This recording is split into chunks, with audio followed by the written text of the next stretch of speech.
Jaji wina ku China anachita katangale. Anamugamula ukaseva jere ya 12 years. Iyeyu amagwira ntchito ku Supreme Court. Analandira $3.3 million kuti asinthe chigamulo. Atamuzindikira anammanga. Chuma chake chinalandidwa. Komanso akuseva jere ya zaka 12. Palinso jaji wina ku China komweko amene ananyongedwa chifukwa cha katangale. Analandira $1.7 million pofuna kutembenuza chilungamo. Apolisi anammanga ndi kumunyonga mchaka cha 2010. Kumalawi kuno majaji angozolera chinyengo. Kuyambira 2019 mpaka 2020 Timothy Ntambo ndi Chakwera anaononga katundu mabiliyoni. Anavulaza anthu ngakhalenso kupha apolisi. Koma sitinaone majaji akunena kuti Ntambo ndolakwa. M'malo mwake anapereka chigamulo mokondera. Akuti Ntambo ndi Chakwera samatuma anthu kuti apite kumademo. Kodi anyamata kwa Nsundwe amalipidwa ndani? Anthu amanyamulidwa magalimoto kuchokera kudowa, Ntchisi, komanso Kasiya. Who are funding them? Katundu amene anaononga Ntambo is more than million times kuyerekeza ndi katundu amene anaonongedwa pa mademo a Kalindo. Koma lero Boni Kalindo akummanga ndi kumpeza olakwa pa zifukwa za ndale. Magistrate Muhammad Chande amene akuzenga mlandu wa Kalindo ku Mangochi, komanso Martin Chipofya amene akuzenga mlandu omwewu ku Zomba, anayitanidwa ku Lilongwe masiku apitawa kumene akumana ndi Attorney General Thabo Nyirenda, Minister of Justice Titus Mvalo, komanso jaji wamkulu kwambiri kumalawi kuno. Pa mkumano umenewu anthu amenewa alonjezedwa kuti awagulira magalimoto komanso nyumba. Ngati mukukumbukira bwinobwino, chigamulo cha Kalindo chimene akuchitika pa 9 February koma anayimisa mwadzidzidzi popanda chifukwa chokwanira. Ngakhale mlandu wake ukuyenda mu court without evidence, ma video ngakhale ma audio palibe.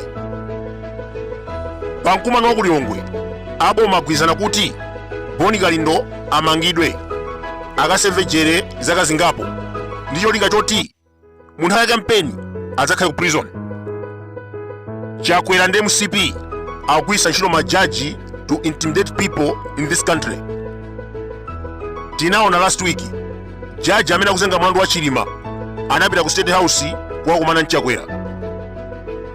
Miyezi yapitayo jaji amene akuyendetsa mlandu wa Norman Chisale anapita kukacheza Minister of Justice Titus Mvalo. Kodi amakambirana chani? Kalekale ku America majaji achinyengo amayika mulumu ya poison kuti afe. Anthu ochita katangale ku China amawakhazika pa mpando wa shoko ya magetsi kuti amwalire. Kodi kumalawi kuno tikuchedwa pati? Chinyengo ku makhoti athu chasanduka nsima ndi ndiwo. Taona ni mlandu wa leader of opposition ufuna kuchosa injection mpaka miyezi 3 sunathe. Izizi zikutero chifukwa jaji anadya ndalama za katangale. Kukanakhala ku China akanampasa chilango ndi kumukhazika pa mpando wa shoko ya magetsi. Ku Vietnam majaji otere amawapha powabaya ndi Jackson. Lero majaji alowazidwana akutumidwa ndi Chakwera kuti azipereka zigamulo zolakwika. Anthu kumalawi kuno akumangidwa just because nda opposition, komanso ena akaba ndrama akungowasiya just because nda MCP. Chakwera wasaukisa Malawi ndi kusola mabiliyoni ndi kumagulira majaji, akugula polisi komanso anyamata upepera, akugula zisilu za MP ndi pa 50 million. Zonsezi amalawi akuona. Ku Vietnam kuli zimayi olemera kwambiri, billionaire in US dollars, ndi zimayi olemera kumalawi kuno kulibe. Iyeyu anaba $27 billion pogwiritsa ntchito ngongole za fegi, madilo achinyengo komanso ma foreign account. mwachitsanzo kumalawi kuno chakwera ana ake pamodzi ndi anzake akuba ndalama kugwiritsa ntchito madiro achinyengo ku Nokema, akutenga ndalama zija ndi kumakasunga kunja. Amalawi akusauka. Nayenso mzimayi ameneyu amachita chimodzimodzi, anaba $27 billion ku Vietnam. Amadisha apolisi, majaji ngakhalenso ogwira ntchito ku banki. Koma ndikunena pano la 40 lamukwanira. Anammanga mwezi watha ndi kumugamula kuti akaphedwe. Ndalama zake zoposa $30 billion zalephera kumpulumutsa. Chenjezo lapadera lipite kwa majaji amene akusokoneza dziko lino.